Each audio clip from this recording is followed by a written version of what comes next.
हज़रत उम्मे माबद रज़ी अल्लाह अन्हा नबी करीम सल्लल्लाहु अलैहि वसल्लम की जमाल व खूबसूरती को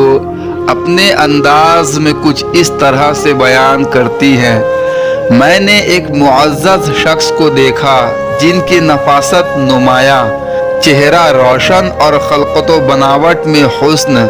ना मोटापे का ऐब न दुबलापे का नुक्स, खुश रूह खूबसूरत, आँखें कुशादा और सियाह, पलकें लंबी, आवाज़ में खनक, गर्दन सुराखीदार, दाढ़ी घनी, भवे कमानदार और जुटी हुई, खामोशी में वक़ार का मुजस्मा, गुफ्तगू में सफाई और दिलकशी, सरापा हुस्न, जमाल में यगाना रोज़गार।